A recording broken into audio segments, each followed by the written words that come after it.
Welcome to ScreenBytes, a podcast about video games, technology, TV, and movies. In this episode, we talk about the Switch OLED.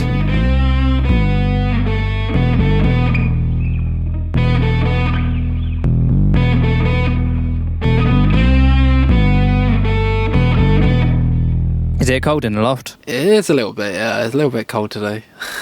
You gonna be alright? Oh yeah, I'll be fine.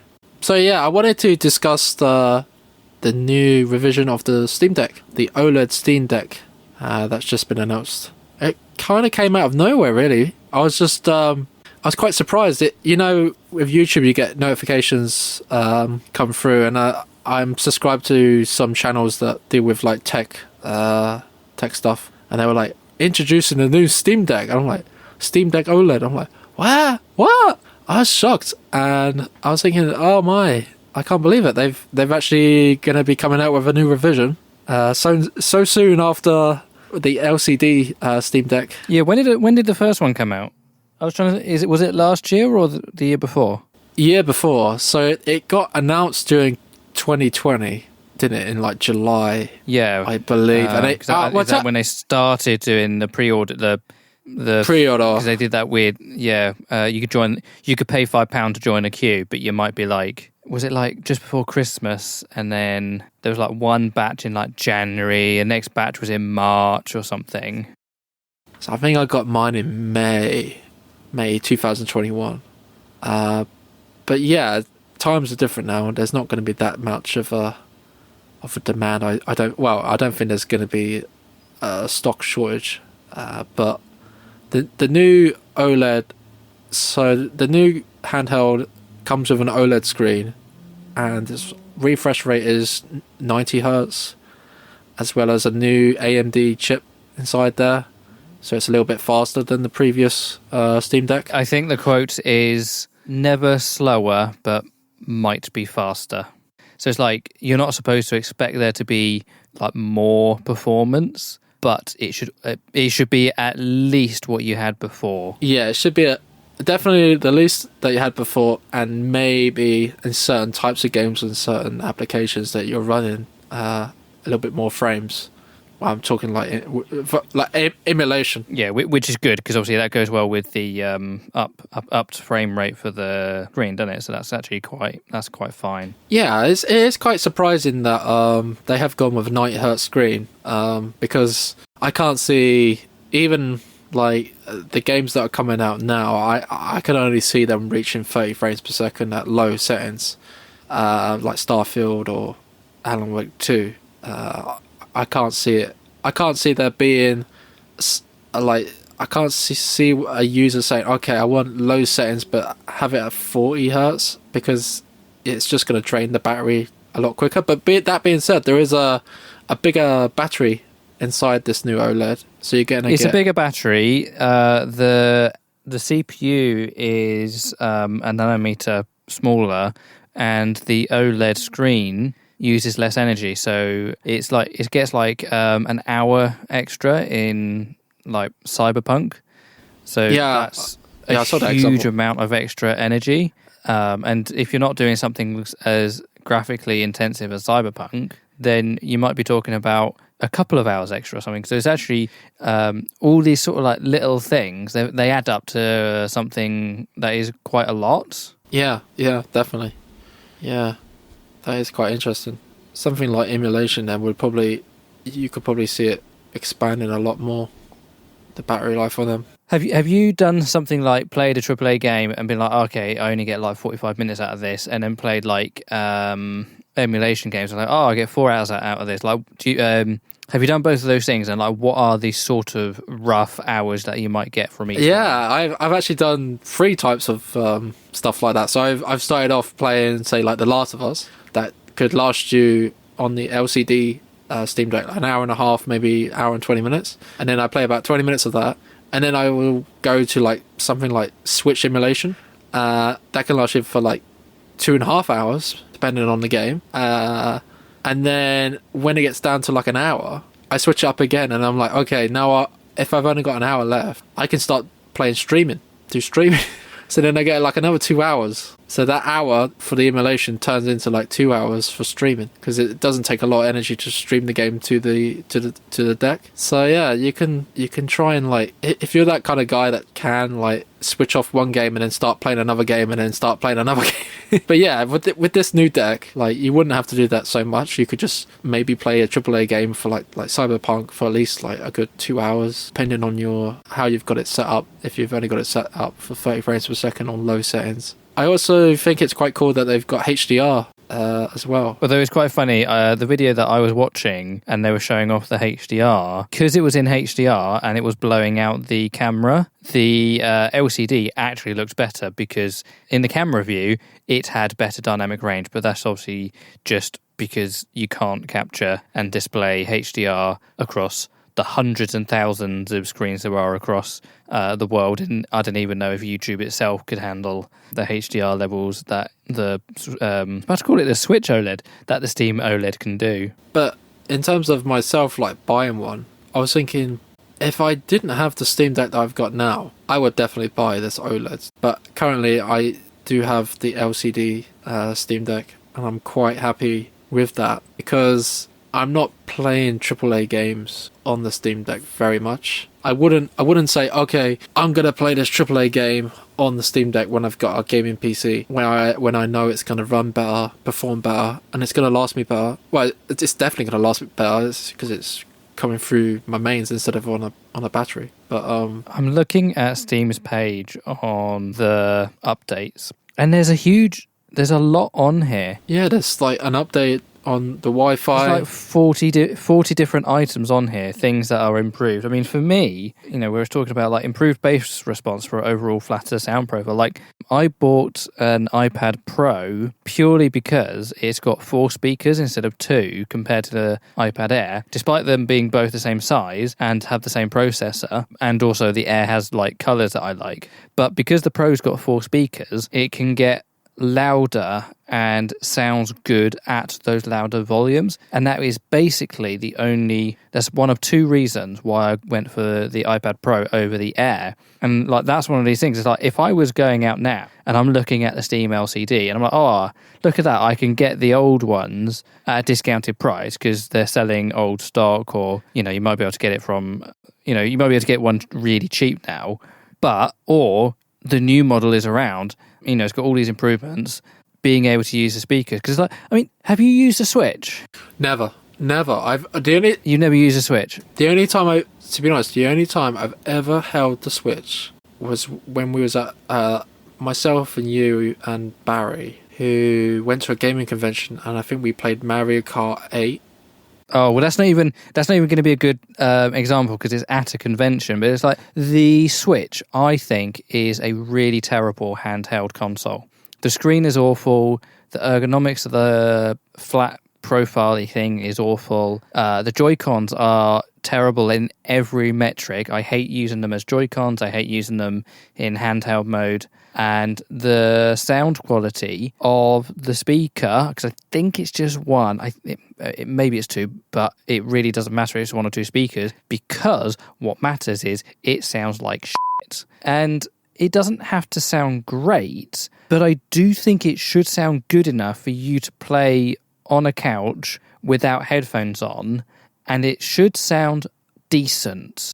Because it's a single-use device. It's like it's a very focused device, and the focus is handheld gaming. It's like, okay, yes, a lot of the time you're just going to use headphones, whether they be wired or Bluetooth. But sometimes you just don't want to wear anything, and you just want to hear the room sounds because you're cooking or something like that.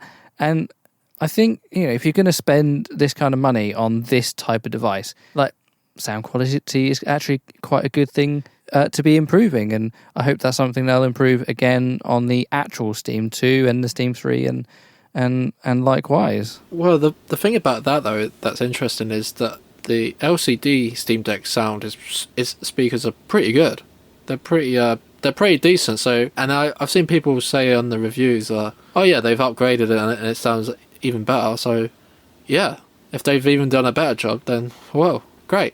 Because yeah, the speakers on the LCD are pretty good. The only issue I have with the LCD Steam Deck is the noise of the fan, and apparently they've sorted that as well on this new Well, again, OLED. so yeah, I mean, see, this is one of those things where there's just so many little things that have gone on that make for a better experience. So it's like the switch to the new, what do they call it? An APU? Yeah, the new APU is 6 nanometers versus the 7 nanometers of the previous one. It produces less heat, which means, that means it's cooler in the hand. And also it means the fan doesn't need to run as hot. You know, some of that heat's coming from the APU. Some of the heat would probably have come from the LCD in the previous model. So it's like little things like that. The console should be quieter, and it should be more comfortable to hold in the hand in terms of like heat and noise and everything. Yeah, that's what I've seen in the reviews. It's a lot better to hold in the hands and more comfortable. And here's another thing. It's like added third antenna near the top of the device for better Bluetooth performance, including when docked. And it's like, you know, who really cares about that? Like, most things don't really care about that sort of detail. But if you're trying to use a Bluetooth controller, you know, the PS5 DualSense or the Xbox One or the Xbox Series, they connect via Bluetooth. So you do need to have a solid, reliable connection. If you're going to have this bonkers Wi-Fi 6E speed on the Wi-Fi, you don't want that interfering with the Bluetooth connection. So it's nice that they have kind of thought about that detail and just put that, you know, that probably that $5 part into all the systems.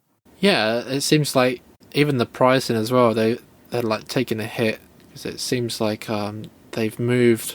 So like you can still buy the I think is it the base, the middle? No, it's the middle one. So the middle one, the 256 SSD, that is no. From the first gen, because in the first gen the lowest one had an eMMC drive.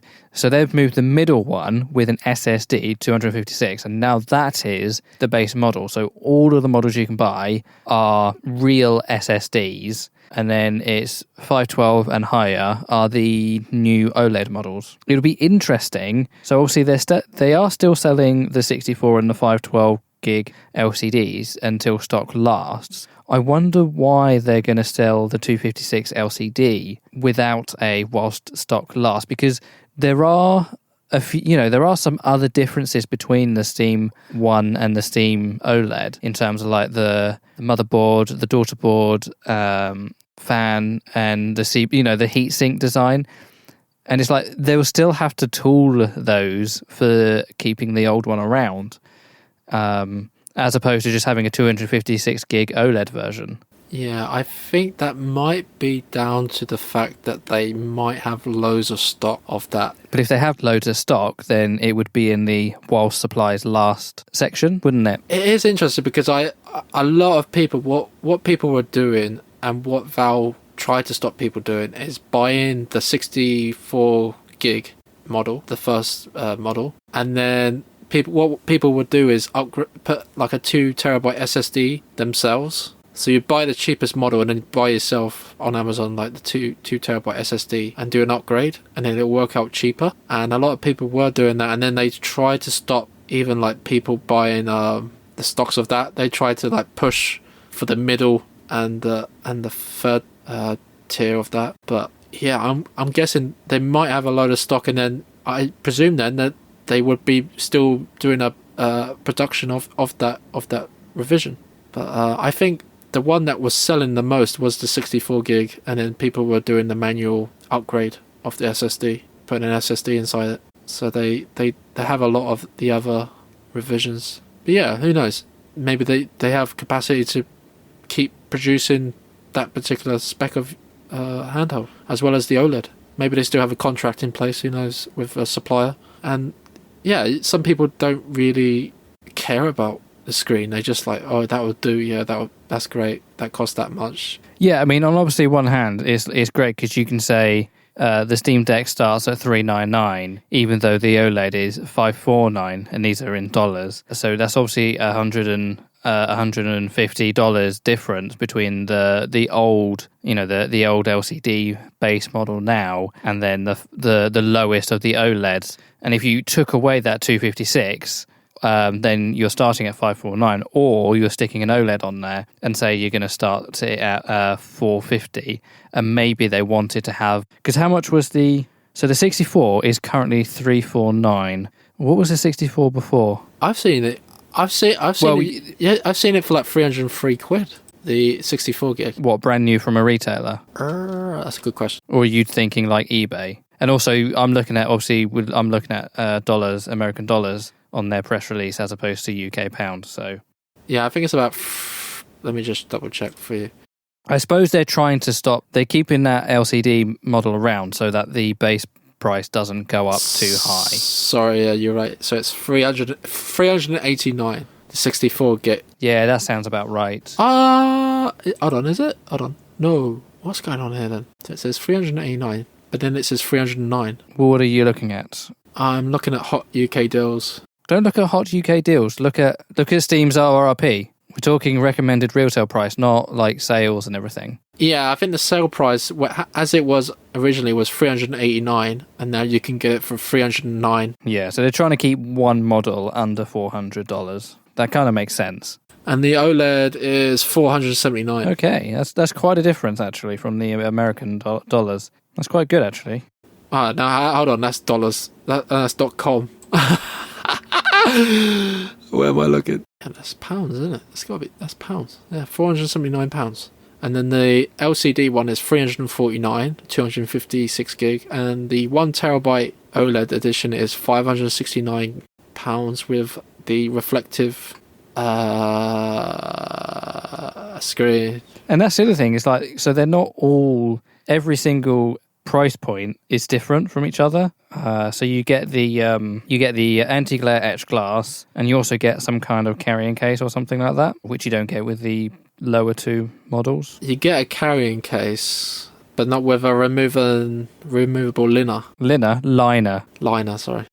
Sorry, liner. I just read that wrong. But if I was going to give a Christmas present to myself and I didn't have a Steam Deck already, I would get the 512 gigabyte OLED. You do not try selling your current one and getting a new OLED. That is a possibility. Because you do use your Steam Deck quite a bit. You might benefit from some of these things. I do. But the thing is, I've got it all set up as well. And as I've spoken... Well, no, as I've spoken before, it takes some time to get it set up. And I don't know if you could just put in your SD card and it's just going to be like, okay, that works. I presume you're going to have to reinstall a bunch of software. I don't know. It's based off Linux, so I think you probably could just take your SD card and run it. If it's running off of the SD card... I'm not sure because you can get there's a program for the emulators, so that you use a program called Emulation Station, and that just does it all. So it downloads the emulators and you place the ROMs inside these folders, and then you put the BIOS files inside the BIOS files, and it and you run the program, and it displays a nice list of games, and it gives you information about the games and when it was released, so it's like another front end. Instead of using the actual Val OS library, how it's displayed, you can use another front end to show off your emulated ROMs. So instead of it overpopulating the whole, you just know that if you go there, that's where you're going to go for your ROMs and stuff and your emulation. So it does a pretty good job of that, but it needs to be either installed to the SD card or installed to the internal SSD. But I'm not sure if you install it to the SD card, does it install part of it as well on the internal memory?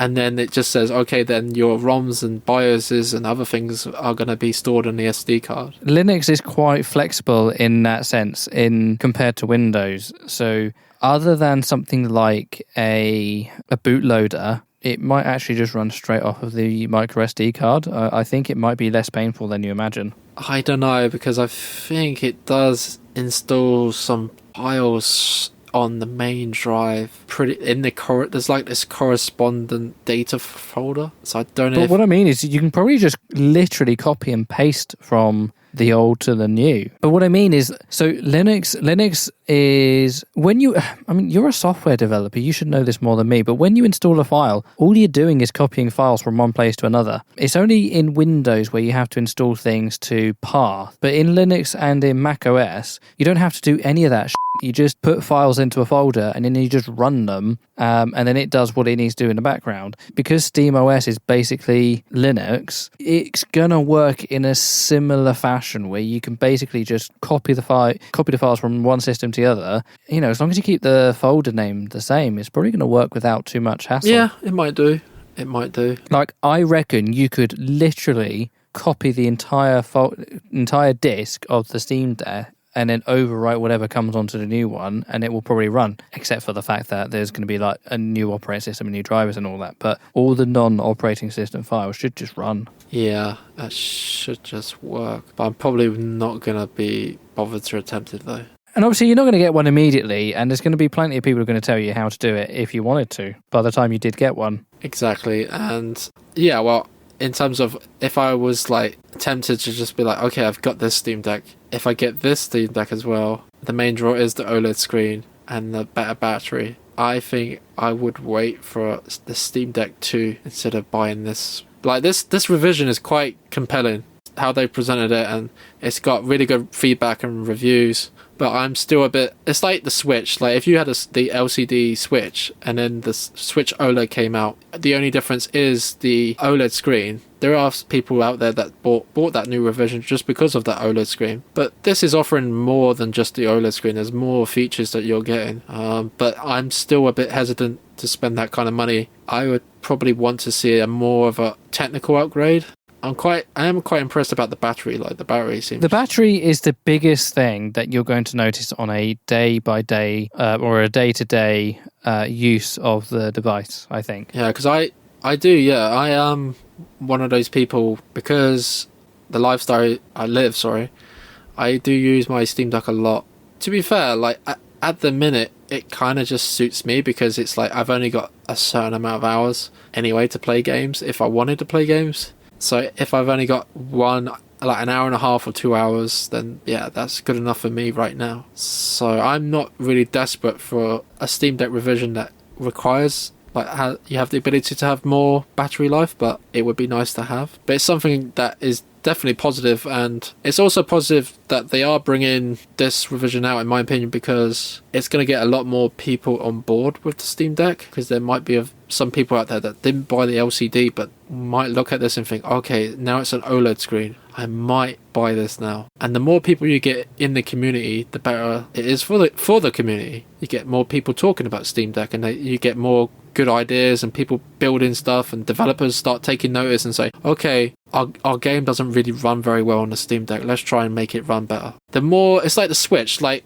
you take the Wii U, the Nintendo Wii U, that console was a pretty good console, but just didn't have the audience, and it lost the third party support quite immediately because it just didn't have the fan base. But with the Switch, everyone was on board. It was such a cool idea, like having literally like a gaming, say like a PS3 or 360 on the go in portable form. Quite cool, because it wasn't done before, and the sales skyrocketed. And you see that a lot of developers try to get their games on the Switch because the Switch was selling so well. So if the Steam Deck is selling better, then the more better ports you are going to get for it, in my opinion, because you're gonna get developers who'll be like, okay, we can make sacrifices here, we can change this, we can change that, or I don't know. It's a weird one, because it edges the line between PC gaming and an actual console, and Valve have always said it's just a PC. You literally got a PC. To have a developer, what they've done for the Switch is quite unique, and say, okay, we're gonna put a wall here, we're gonna put a wall there, and that should help the frame rate, or we're gonna lower the resolution to this, and we're gonna put some effects in so it helps with the field of view and stuff like that. Like, you only get that with being a dedicated, unique console. But because the Steam Deck is technically a computer, it's harder to justify making cutbacks to a certain game just to get it run on Steam Deck. I know that to get Starfield working on the Steam Deck and other games, like, there are people who have made mods, texture mods, so you can replace the textures to make the game run better. So it's like, it's going to look worse, but at least the game will run at 30 frames per second. So you've got like fan-made community stuff like that, trying to get the games like, yeah, it will run, but it look terrible. But yeah, here it is. This is how you get the game running on Steam Deck at a solid 30 frames per second. Yeah, it's all good. In my opinion, it's all good. There is a lot of comments saying, I feel a bit let down. But I was the first adopter of the Steam Deck, and now they've just brought this out. I feel like I've wasted my money. But the Steam Deck, like, I've seen a lot of people that say, oh, I bought this thing and I never use it because I just have my gaming PC and my PS5 and I'm always using those two. I don't really use the Steam Deck. Steam Deck is, for me, it was made for, I wanted it for mainly emulation, play some older games that I've played before and just play them on the sofa. I wasn't expecting the big AAA games. So you have to know what you want to play on there, and you have to do your research and stuff, because not all games are supported. But if people were picking up this new Steam Deck, who knows, there'll be even more games, because it does run on Proton, and it's not compatible with every game that's been released on Steam. So maybe devs will look in and say, okay, maybe we should make this compatible, and then, especially if it's like... Yeah, the more people on the system, the more the devs are likely to put their game onto it. And then they can make money, be like, oh, we can put in-game purchases, or, you know, and that's even more people buying our loot crates. No, they don't need to do that. But yeah, I'm quite happy. I'm not one of these people that feel burned about buying, like, being the first adopter, because I knew what I was buying it for, and it satisfied my needs, and it keeps satisfying my needs. And I don't see a reason for me to get this new OLED. It would be definitely nice to get it. Can I justify to spend 479 quid?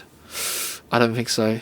And even if the new Steam Deck 2 came out, I would still be a bit hesitant and be like, well, I've still got these games that I've never touched, and the Steam Deck can run it pretty good. Then why do I need the new console yet? Because I'm not itching to play all the latest games just yet, because there's so many games I've not been able to play. So yeah, that's pretty much it.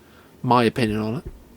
But someone like yourself, I don't think you're not interested at all, are you, in buying this? Here's the thing: is that I'm not so interested in handheld gaming.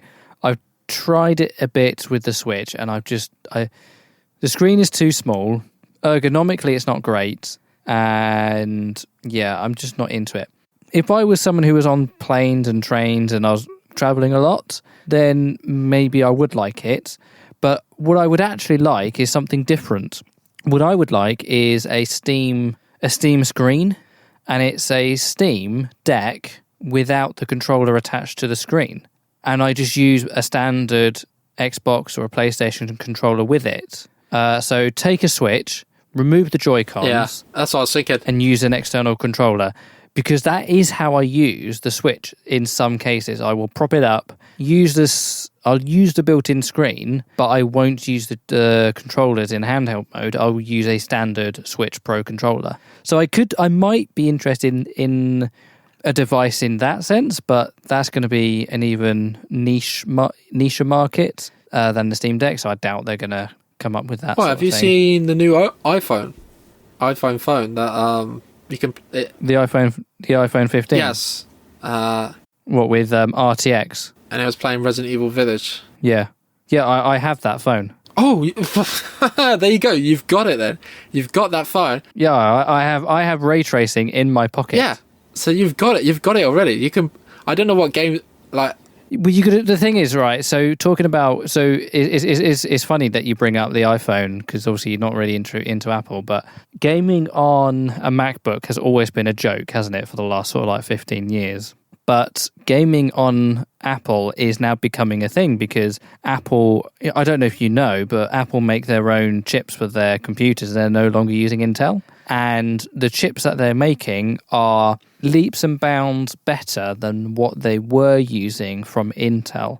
Now, they come nowhere near close to any modern gaming graphic card, but they do compete with something like probably like a 1060 or a 1080 in gaming performance. Like for video editing and for 3D workloads, they're great, but for video gaming, they're not ideal. However, there are like Baldur's Gate 3, the latest Resident Evil game is now available on Macs. And I think that game is also available on the iPhone and the iPad, potentially. And there's a few other games.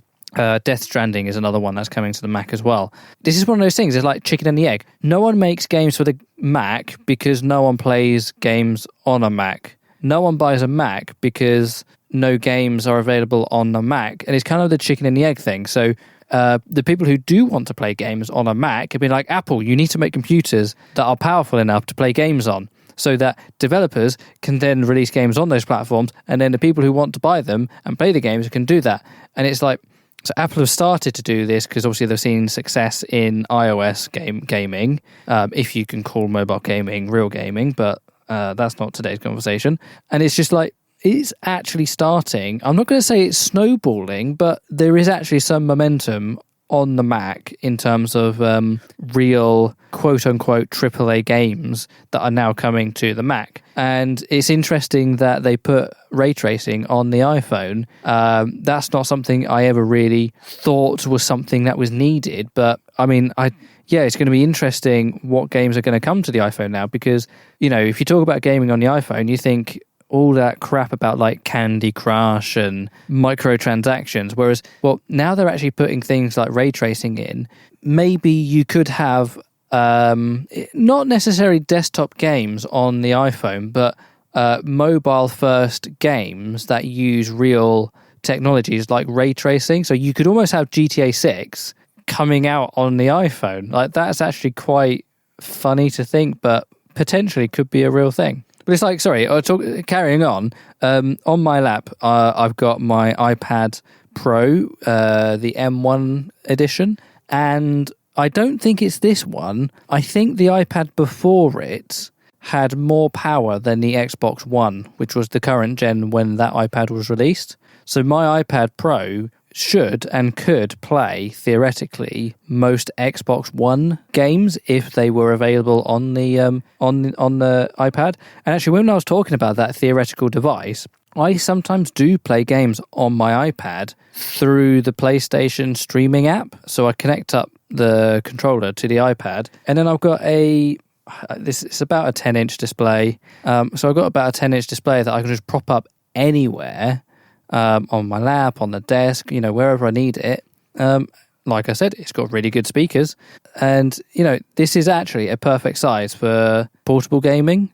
Yeah, that's where a Steam Deck might fit into my life. Yeah, but you're streaming it like that is streaming. Obviously, that is streaming, but I'm streaming because that's the only option, not because if I could play Horizon Zero Dawn on my iPad, then I would. I don't know, man. For me, I don't know what the screen's like on that iPad, but it's better than one on your Steam Deck. Yeah, but would it be as good as the OLED and playing in HDR?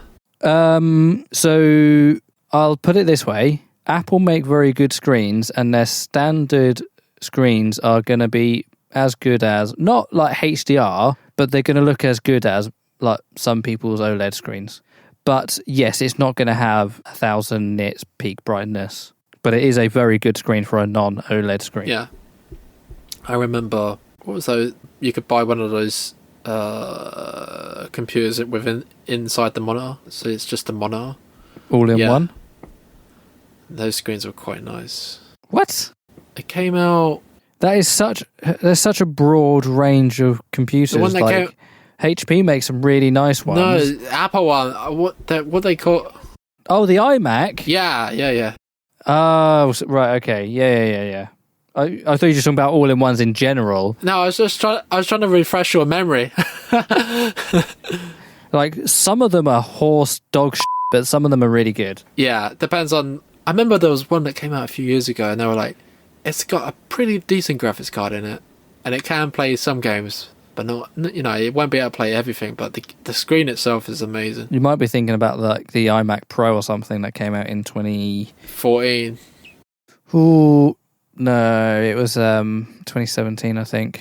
Or are you thinking about you thinking a while ago? Because obviously iMac's been around since like 2004. So yeah, it might have been one before that. To be honest, the last one you could properly game on would have been when they had Intel, because they switched to AMD. I think in about 2013, because I had a Mac Mini with a NVIDIA graphics card in it, and then the subsequent ones all had AMD stuff in them, and that was at the time where AMD wasn't very good at gaming. Yeah, and it well, that's still true now, isn't it? Really?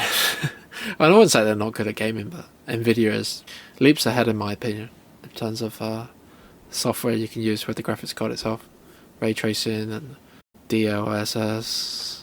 Anyway, yeah, that's pretty much wraps that up. I don't think there's anything else to say. Have you got anything else to say? No. I to be honest, just to like round it off, I know it's not the Switch 2, and it's not even. I wouldn't really call it like a mid-cycle refresh like the PS5 Slim kind of is. It's a really nice upgrade or something. Like it's a really good sign, isn't it, for the Steam Deck? It's a good sign of its longevity. Wait, hang on. No, we got to remember. Valve can't count to 3, so there might not be any more Steam Decks after this. Well, they've already said like the next one will be called the Steam Deck 2. So they're not. Oh, okay. So there'll be a third one, but it'll be called 2. Oh, yeah, because there was Half-Life 2, and then Half-Life 2.5, wasn't there? Yeah. So, okay. So there'll be a Steam Deck OLED, Steam Deck 2, Steam Deck 2.5, and then we're not going to hear from them for 22 years. Okay, I get it. Thank you for listening to ScreenBytes. Follow us in your podcast app or subscribe on YouTube.